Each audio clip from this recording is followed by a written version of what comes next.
Every nation across the globe carries debt on its books.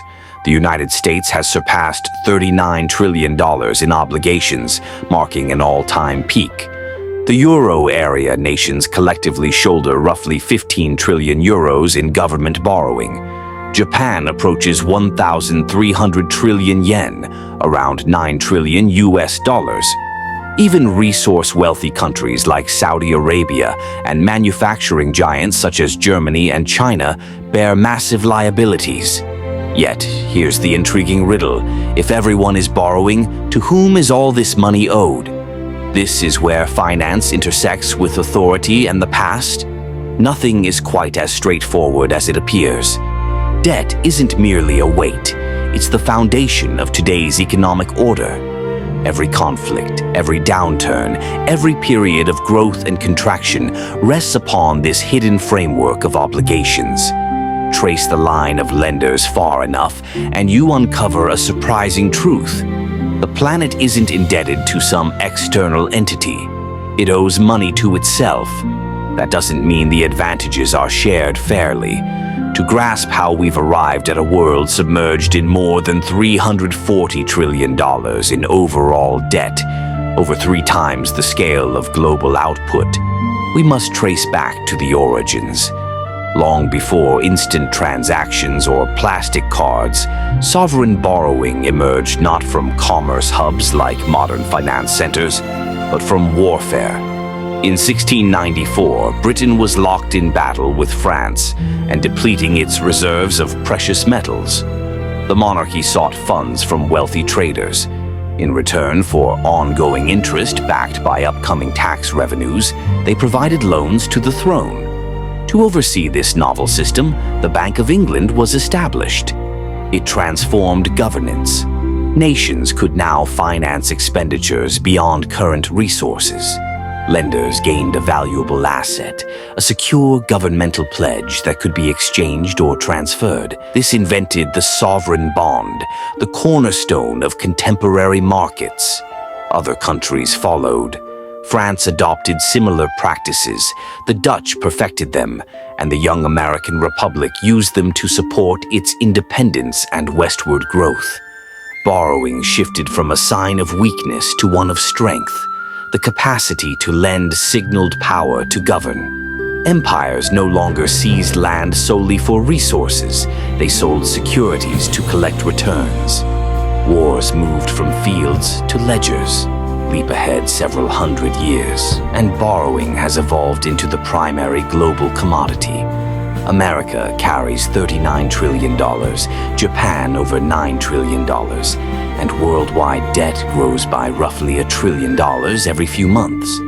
Nations borrow, institutions lend, and ordinary people, via payroll deductions, investments, and retirement plans, act as both borrowers and lenders.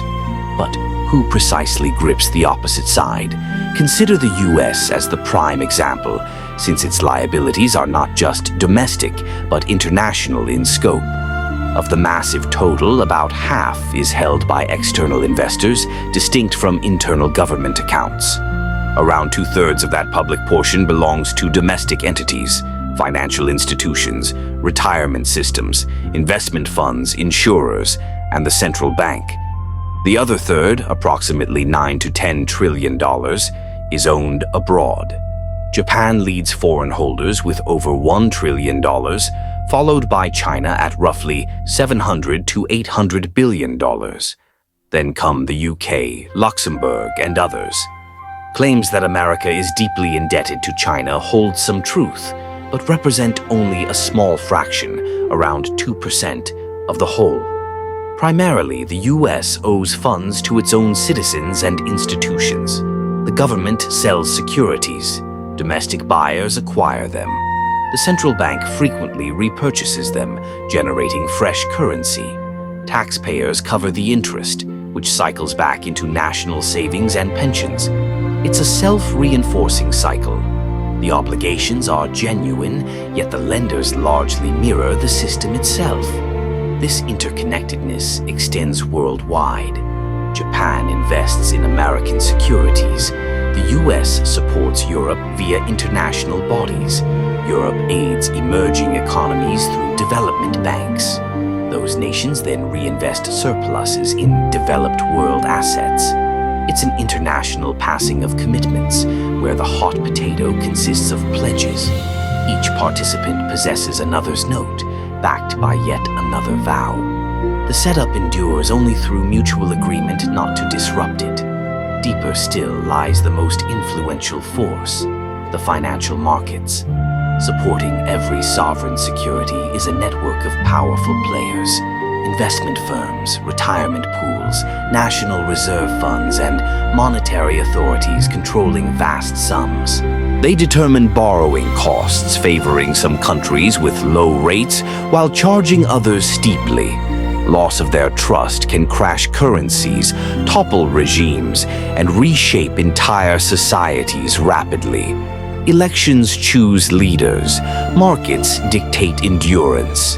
The supreme orchestrator is the central bank. These institutions don't just oversee debt, they generate it. When entities like the Fed or ECB acquire public securities, they produce new funds in exchange. One ledger's obligation becomes another's resource. Modern currency is inherently tied to debt. No truly unencumbered money exists. This mechanism has persisted on faith. As long as buyers trust in ongoing interest, even without full repayment, it continues. But history shows cracks. Greece in the 2000s faced unsustainable burdens, triggering panic, soaring rates, and interventions with harsh conditions. Higher taxes, cuts, and job losses.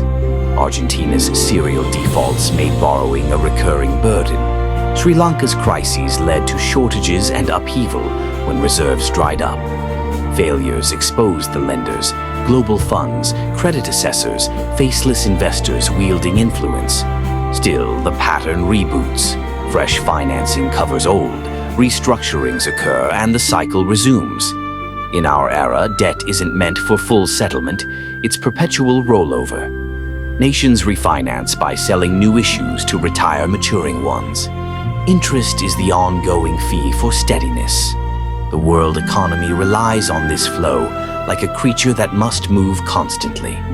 America won't erase its trillions. It'll extend them indefinitely.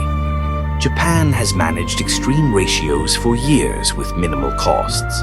Investors seek renewal, not repayment, viewing top-rated bonds as ultimate safety, the bedrock of finance used in pensions, banking collateral, and reserves. Eliminating such debt would remove essential tools, risking contraction and chaos. Thus, governments expand borrowing steadily, providing the rhythm of modern capitalism. Promises of debt elimination are often misleading. The aim is manageability, keeping it attractive enough to sustain belief.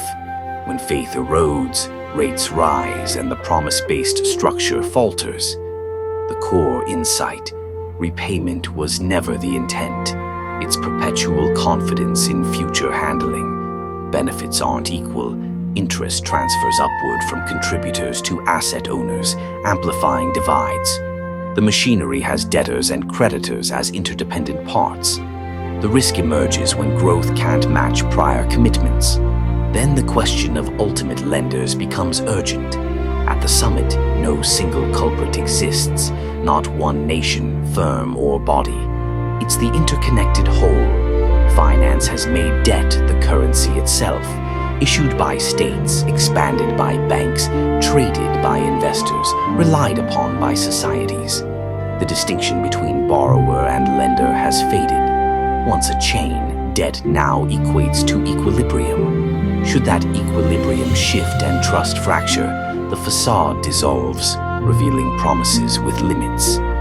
If this shifted your view, consider following for more insights into the past's lessons.